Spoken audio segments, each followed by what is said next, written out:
जय माता दी, नमस्ते गाइज़। मैं राधिका आप सबका स्वागत करती हूँ अपने एक न्यू व्लॉग में। और आज का मेरा व्लॉग सुबह से ही स्टार्ट हो रहा है। तो बस ये ऑफिस चले गए हैं, बच्चे स्कूल चले गए हैं, उसके बाद से मैंने अपना व्लॉग स्टार्ट किया है कि सर्दियों के दिन है ना, तो सुबह बहुत ज़्यादा भगदड़ मच जाती है काम की। तो बहुत ज़्यादा प्रेशर रहता है सुबह के टाइम पर जल्दी से उठ के ना काम करने का। तो उसके बाद में वो लोग चले गए, उसके बाद में तसल्ली से फिर मैं घर की साफ़ सफाई करने लगी हूँ। तो सुबह का बासा झाड़ू तो मैंने सुबह ही निकाल दिया था। तो यहाँ मैंने अपने सोफ़े साइड कर दिए हैं, जैसे कि मैंने हमेशा ही बताया है आपको कि ये मेरे जो सोफ़े के कवर हैं वो सिले हुए हैं। तो इनको अच्छे से मैंने सही कर दिया, इनकी क्रीज़ ना हटा दी है, मतलब जो भी सिलवटें पड़ जाती हैं वो सब मैंने हटा दी हैं। उसके बाद में अच्छे से मैंने अपने कुशन्स को इनके ऊपर रख दिया है। फिर आ गई हूँ मैं टेबल साफ़ करने के लिए। तो ये जो टेबल है ये मेरी कांच की है, तो इसको मैं अच्छे से 1-2 दिन बाद ना इसको अच्छे से तरीके से मैं साफ़ कर देती हूँ कॉलीन से। उसके बाद में ट्रे में जो मैंने ये थोड़े से जो चीज़ें रखी हुई हैं, डेकोरे वाले जो आइटम हैं, वो भी मैंने स्प्रे डाल के ना अच्छे से साफ़ कर दिए हैं। और ये वाली ट्रे तो मैंने आपको दिखाई है, मीशो से मंगाई थी, मेरे को बहुत सुंदर लगती है। इसमें अंदर ना शीशा लगा हुआ है। तो फिर यहाँ साफ़ करने के बाद में फिर मैं डाइनिंग टेबल की साइड में आ गई थी। तो सुबह आरू अपनी ना अभी एग्ज़ाम्स चल रहे हैं तो उसकी क्लासेस कम लगती हैं, इसलिए अपनी बुक्स निकाल के डाइनिंग टेबल पर ही रख गया था। तो वो मैंने वहाँ से उठा के उसकी ड्रॉर में रख दी हैं। और यहाँ डाइनिंग टेबल पे ये ना मैं बेडशीट ही बिछाती हूँ कवर की जगह पर। तो आज मैंने थोड़ा सा लाइट कलर की बेडशीट बिछा दी है। और ये मैं कांच का जग है जो मैं यहाँ भर के रख देती हूँ डाइनिंग टेबल पे पानी का। तो सर्दियों में थोड़ा सा पानी पीने का रहता है ना कि कम हो पाता है, इसलिए मैं सामने ही भर के रख लेती हूँ। तो जैसे जैसे मुझे पानी दिखाई देता है ना, तो उसी बहाने से पानी भी पीती रहती हूँ मैं। फिर यहाँ मेरी फ्रूट्स की टोकरी है जो कि मैंने अच्छे से क्लीन कर ली है। ये आर्टिफिशियल ऑरेंजेस हैं, अनार हैं, ऑरेंजेस हैं नहीं, अनार हैं यार। तो इनको मैं इसलिए यहाँ पे रख देती हूँ कि अभी जैसे एक केला बचा है ना, तो कभी कभी होता है कि फ्रूट्स आ नहीं पाते, तो जो टोकरी होती है वो खाली अच्छी नहीं लगती है, इसलिए मैं वहाँ थोड़ी सी आर्टिफिशियल अपने फ्रूट्स रखे रहती हूँ। फिर यहाँ मैंने अपनी टीवी चला रखा है, टर्किश ड्रामा लगा रखा है। मुझे टीवी देख के ना देखते देखते काम करने में बहुत अच्छा लगता है, क्योंकि ना टाइम का पता ही नहीं लगता, मतलब काम का नहीं पता लगता है कि हमें कितना काम कर रहे हैं हम, क्योंकि हमारा इंटरेस्ट टीवी देखने में भी होता है। तो मुझे बहुत अच्छा लगता है इस तरीके से। सुबह के टाइम पर जब मैं काम करती हूँ तो भजन लगा लेती हूँ, थोड़ा लेट काम करती हूँ तो फिर मैं अपना कोई सीरियल लगा लेती हूँ।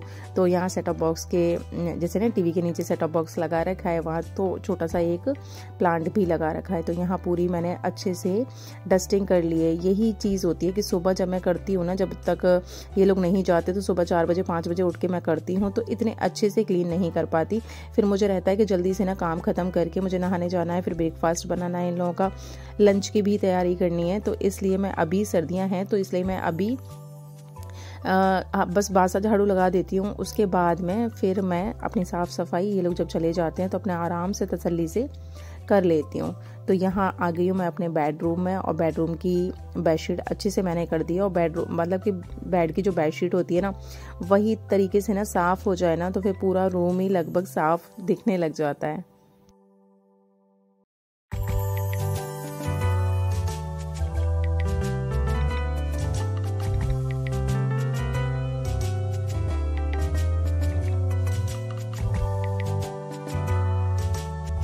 बेड की ना बेडशीट ठीक करने के बाद में फिर मैंने ब्लैंकेट को अच्छे से फोल्ड करके इस तरीके से डाल दिया है। और मैं ना इसको बेड के ऊपर, जितने भी मेरे रूम है सब मैं ना बेड के ऊपर में ये कंबल जो होते हैं उनको इसी तरीके से सेट कर देती हूँ, क्योंकि ना ठीक लगता है कि जैसे कि ना किसी को लेटना हो, थोड़ा बहुत बस पैरों के ऊपर डालना हो, तो वहीं की खिसका के ना पैरों के ऊपर कंबल डाल लेते हैं, तो अच्छा लगता है मुझे। और थोड़ा सा विंटर्स में ना थोड़ा गरम गरम ना कंबल को देख के ही थोड़ा सा गरम गरम लगने लग जाता है। तो मेरे साथ में तो ऐसे ही होता है, इसलिए मैं ना ब्लैंकेट को हमेशा ही ना बेड के ऊपर ही फोल्ड करके इस तरीके से सेट कर देती हूँ। उसके बाद में थोड़ा बहुत जो इधर की साइड में डस्टिंग करनी थी मुझे, तो वो भी मैंने कर ली है। और सर्दियाँ हों गर्मियाँ हों, ये तो धूल मिट्टी का तो बस यही हाल होता है कि ये दूसरे तीसरे दिन तो ना हमें ढंग से साफ़ करनी होती हैं। तो आज ना छोटे मोटे जितने भी मेरे डेकोर आइटम थे ना कॉर्नर में जहाँ भी रखे हुए थे, वो सब ना आज मैंने अच्छे से क्लीन कर दिए हैं, क्योंकि आज इन लोगों के जाने के बाद में मैं डस्टिंग वगैरह कर रही हूँ ना,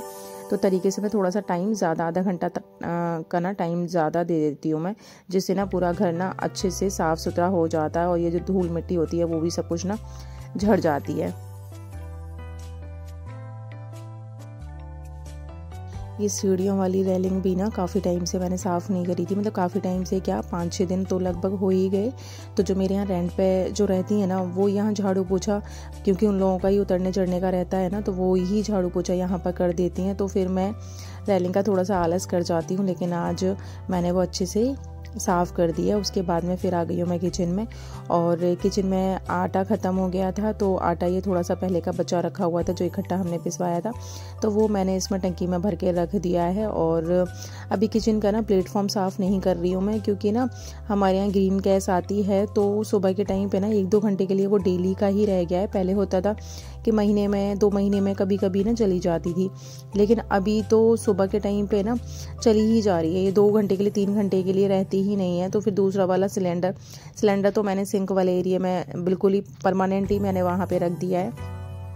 गैस चूल्हा अपना बार बार ना उठा के मुझे यहाँ लगाना होता है, जब तक ना गैस चूल्हा उसके ऊपर रखा होता है। एक साइड में ग्रीन गैस वाला रखा होता है, दूसरी साइड में ये वाला मुझे टेम्परेरी सेट करना होता है, तो पूरा प्लेटफॉर्म ना भर जाता है, तो बड़ा गंद सा मचा रहता है। उसके ऊपर ना सामान रखने का भी थोड़ा सा नहीं रहता है, इसलिए मैंने अभी वो नहीं हटाया है। जैसे ही वो गैस आ जाएगी उसके बाद मैं उस चूल्हे को हटाऊंगी, फिर साथ के साथ में ही अपना प्लेटफॉर्म साफ़ कर दूंगी। तो यहाँ मैं कारपेट भी आज नारियल वाली झाड़ू से अच्छे से साफ़ कर ले रही हूँ। तो ये मैंने साफ़ कर दिया है ये वाला कारपेट। फिर उसके बाद में जो डाइनिंग टेबल की साइड में जो कारपेट है वो मैं नारियल के झाड़ू की हेल्प से ना अच्छे से क्लीन कर दूंगी, क्योंकि इस वाले झाड़ू से ना ठीक से साफ़ नहीं होता है। इस तरीके से पूरा जो भी धूल मिट्टी जो भी होती है ना, वो ना इसके ऊपर से बिल्कुल आराम से अच्छे से निकल जाती है। वैक्यूम क्लीनर भी है मेरे पास में, लेकिन उससे मुझे आलस आता है, इसी से मुझे थोड़ा सा अच्छा लगता है करने में।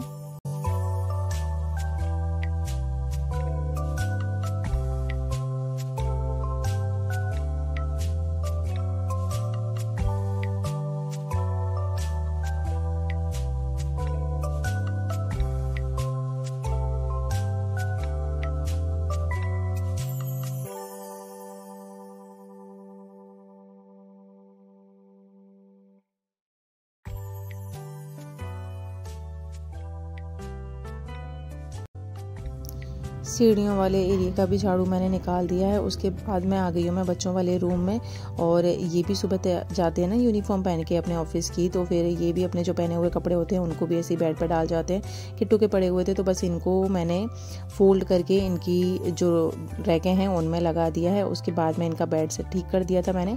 उसके बाद ब्लैंकेट को बेड के ऊपर ही सेट कर दिया है। यहाँ इनके रूम का भी मैंने झाड़ू लगा दिया है। फिर आ गई हूँ मैं सबसे पीछे वाले रूम में। तो ये रूम तो अभी मैंने स्टोर की तरह थोड़ा सा ज़्यादा यूज़ करती हूँ, क्योंकि सर्दियों के कपड़े ना बहुत ज़्यादा हो जाते हैं, तो इनकी ड्रॉर में भी पन्ना मुश्किल हो जाता है, इसलिए मैंने इस टेबल पे सेट कर रखे हैं। ये वैसे तो नाम के लिए है आरू का रूम, लेकिन आरू इस रूम में रहता ही नहीं है, किट्टू वाले रूम में ही रहता है वो।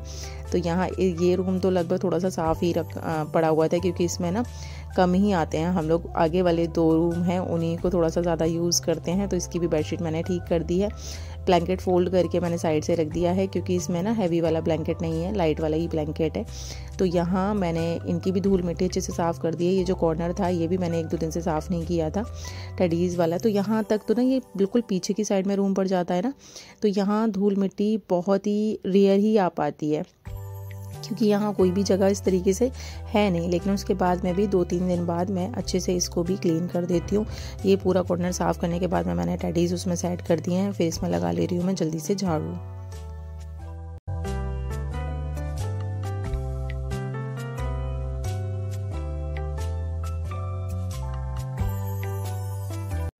मंदिर वाला जो एरिया है ना, वो तो ये सुबह जब जाते हैं ना तो फिर झाड़ू लगा लेते हैं यहाँ पे, मंदिर भी साफ़ कर देते हैं। लेकिन उसके बाद में भी फिर जब मैं कर ही रही हूँ तो फिर मैंने दोबारा से इसमें झाड़ू लगा दिया है। मंदिर को तो क्लीन नहीं करूँगी, मंदिर को सुबह ही ये नहाते हैं ना, तो सुबह पूजा करके जाते हैं, तो मंदिर वाला काम तो ये सुबह का ख़त्म कर ही जाते हैं। फिर मैं अपना तसल्ली से नहा धो के आ गई हूँ किचन में, और मैं यहाँ बनाने लगी हूँ आलू के पराठे। तो यहाँ मैं प्याज थोड़ी सी ना कट करके मैंने इसमें चॉपर में डाल ली है, क्योंकि अच्छे से चॉप हो जाती है, हाथ से इतने अच्छे से ना कटती नहीं है ना। तो मैंने खूब सारी प्याज और हरी मिर्च काट ली है। इसमें मैंने चिली फ्लेक्स, ऑर्गेनो और आमचूर पाउडर और सौंफ डालूँगी। इसमें मैं थोड़ा सा नमक डालूँगी। तो यही मैंने आपको लास्ट व्लॉग में भी दिखाया था ना, इसी तरीके से मैंने पराठे बनाए थे, जो कि सब लोगों को बहुत ज़्यादा अच्छे लगे थे। तो ये मैंने थोड़ी सी सौंफ ऐड कर दी है इसमें, और थोड़ा सा मैं इसमें आधा चम्मच के आसपास में ना काला नमक भी डालती हूँ। तो ये मसाले मेरे पूरे हो गए हैं। उसके बाद में मैं अच्छे से ना इनको आलूओं को फोड़ लूँगी, क्योंकि सुबह के आलू हैं ये, तो थोड़ा सा गरम गरम आलू होते हैं ना, तो वो इजीली फूट जाते हैं। लेकिन इसको फिर मैंने उससे फोड़ लिया है और अपने हाथों से ना इसके जो भी मसाले हैं वो सबको ना मैं मिक्स कर दूंगी। अच्छे से मिक्स हो जाते हैं, चम्मच से मिक्स करो ना तो तरीके से मिक्स नहीं हो पाते हैं। अब आ गई है गैस, आ गई है, तो फिर ये वाला जो चूल्हा है वो मैं इसको हटा दूंगी। जब तक मैं इसको हटा नहीं देती ना तब तक मुझे ना तसल्ली नहीं होती, अच्छा नहीं लगता है मुझे बिल्कुल भी, क्योंकि ना पूरा किचन का जो प्लेटफॉर्म होता है वो चूल्हों से ही भर जाता है। एक साइड में वो चूल्हा रखा होता है, दूसरी साइड में ये चूल्हा रख जाता है, तो बड़ा गंदा सा लगता है, मेरा दिमाग ना बड़ा ख़राब हो जाता है। फिर मैंने यहाँ आटा छान लिया है और थोड़ा सा आटा मैंने बर्तन के लिए निकाल दिया है। इस आटे को मैं अलग ही रखती हूँ, क्योंकि बोलते हैं कि इसमें ना इस वाले आटे में रोटियाँ बनाते रहते हैं ना तो ये झूठा हो जाता है आटा। पूरा ही आटा अगर उसमें जैसे रोटियाँ बनाने के बाद में जो आटा बचता है अगर पूरे आटे में डाल दो तो वो पूरा आटा जो होता है वो झूठे में ही आ जाता है, ऐसा मेरी दादी बोलती थी। तो जो दादी के टिप्स थे ना वो हमेशा ही मैं फॉलो करती हूँ। तो फिर मैंने आटा लगा के रख दिया था थोड़ी देर के लिए। फिर उसके बाद में अब मैं बनाने लगी हूँ पराठे। और मैं पराठे ना थोड़े से हैवी बनाती हूँ, आटा थोड़ा कम लेती हूँ, आलू थोड़े से ज़्यादा लेती हूँ। तो बहुत ज़्यादा आलू जब पराठे में होते हैं ना तो वो खाने में बहुत टेस्टी लगते हैं। आलू ज़्यादा होते हैं तो वो पैटीज़ जैसा भी टेस्ट देते हैं, और आजकल बच्चों को पैटीज़ तो बहुत ज़्यादा खाना पसंद है ही।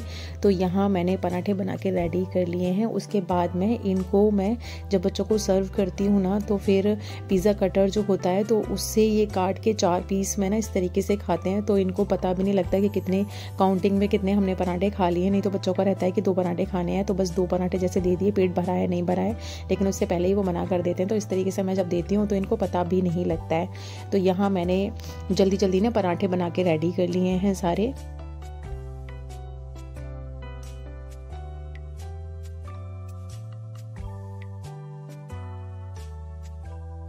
बच्चों को मैंने पराठे दिए हैं दही के साथ में, और मैं खाऊंगी पराठे चाय के साथ में, क्योंकि ना चाय भी हो जाएगी, सर्दी है तो चाय 2-3 चाय तो मेरी सर्दियों में पूरे दिन में ना हो ही जाती है। तो यहाँ मैंने दूसरी साइड में चाय बनाने के लिए रख दी है। और वैसे भी हम गृहिणियों का यही होता है कि जब किचन में काम कर रहे होते हैं तो मल्टीटास्किंग काम चलते रहते हैं। हमारे हाथ तो 2 होते हैं, लेकिन बस मन करता है कि खूब सारे काम ना 10 काम एक साथ ही करते चले जाओ। तो पराठे भी सीख रहे हैं मेरे। दूसरी साइड में मैंने चाय बनाने के लिए रख दी है। बीच बीच में ना बच्चों को मैं सर्व करने के लिए पराठे बीच बीच में चली जाती हूँ।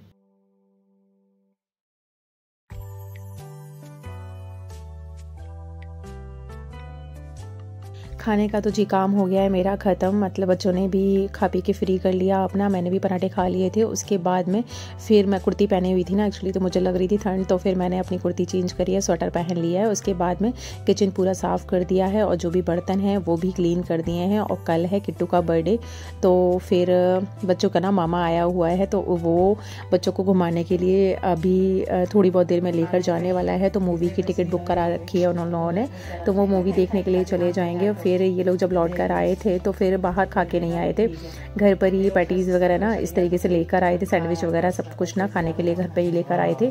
तो फिर यहाँ खा पी लिया है इन लोगों ने, मतलब हम लोग तो खाना पीना खा के फ्री थे, ये तीनों ही गए थे, दोनों बच्चे गए थे और मामा गया था उनका। फिर यहाँ खाने पीने के बाद में फिर हम लोगों ने बातें करी थी। तो दूसरे दिन ना आरू का तो स्कूल है, लेकिन किट्टू की छुट्टी है, एग्जाम चल रहा है, छुट्टी है, और कल का ही किट्टू का बर्थडे है। तो केक भी साथ लेकर आए थे। तो फिर 11:30 तो अभी बज ही गए हैं, 12 बजे उसका केक भी कट कर लेंगे। तो जी बस 12 बजने में 5 मिनट ही बाकी हैं। तो यहाँ किट्टू के लिए केक लेकर आए थे, तो किट्टू अपना रात को अभी केक कट कर ले रही है। और बस मज़े आ गए हैं इन लोगों के, क्योंकि आज पुष्पा मूवी देखकर आए थे, तो बस वही मूवी के बारे में तब से डिस्कशन चल रहा था कि मूवी ज़्यादा लंबी थी, अगर थोड़ा शॉर्ट होती तो ज़्यादा बेटर रहता। तो फिर यहाँ उसने केक कट कर लिया है और यहाँ हम लोगों का सोने का भी टाइम हो गया है, हमारे व्लॉग एंड करने का भी टाइम हो गया है। तो आप सब लोगों से रिक्वेस्ट करती हूँ कि मेरे जो वीडियोज़ हैं उनको आप जज प्लीज़ मत करिएगा, मेरे इमोशंस हैं वीडियो में, तो फिर आप प्लीज़ मुझे जज करे बगैर। अगर आपको पसंद आते हैं तो लाइक करना मत भूला करिए, और जैसे भी लग रहे हैं मेरे वीडियोस तो प्लीज़ मुझे कमेंट करके ज़रूर बताइएगा। मिलते हैं फिर नेक्स्ट वीडियो में, तब तक अपना ध्यान रखिए। Till then bye bye.